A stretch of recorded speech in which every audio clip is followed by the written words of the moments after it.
আসসালামু আলাইকুম ওয়া রাহমাতুল্লাহি ওয়া বারাকাতুহু। আজকে আলোচনা করব নারীদের কে আল্লাহ তাআলা কত মহৎ বানিয়েছেন। নারীরা এক অদ্ভুত আল্লাহ তাআলার সৃষ্টি, এক রহস্যময় সৃষ্টি। তাদের জীবনের প্রতি আপনি লক্ষ্য করলে আনন্দ আর আনন্দ পাবেন একটি সাইড, অন্য একটি সাইড আপনি লক্ষ্য করলে আপনার বুকের পাঁজর ভেঙে যাবে। একটি মেয়ে তার বাবার গড়ে জন্ম নেওয়ার পরে হাঁটি হাঁটি করে পা বড় হয়, একটা সময় সে অন্যের ঘরে চলে যায়।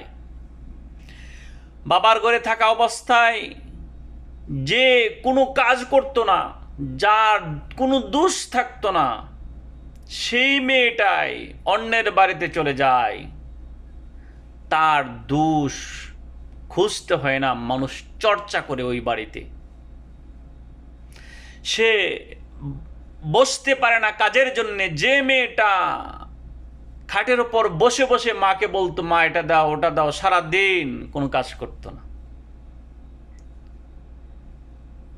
আবার ওই মেয়েটার গড়ে যখন সন্তান হয়, ঠিক সে ওইভাবে লালন পালন করে যেভাবে তার মা বাবা তাকে লালন পালন করত।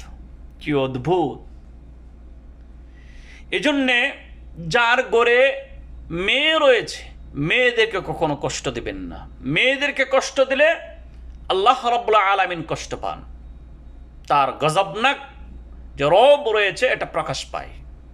কোনো মেয়েকে ঠাট্টা করবেন না, কোনো মেয়েকে কথায় আঘাত দেবেন না, কোনো মেয়েকে প্রেমের ফাঁদে ফেলে ধোঁকা দেবেন না,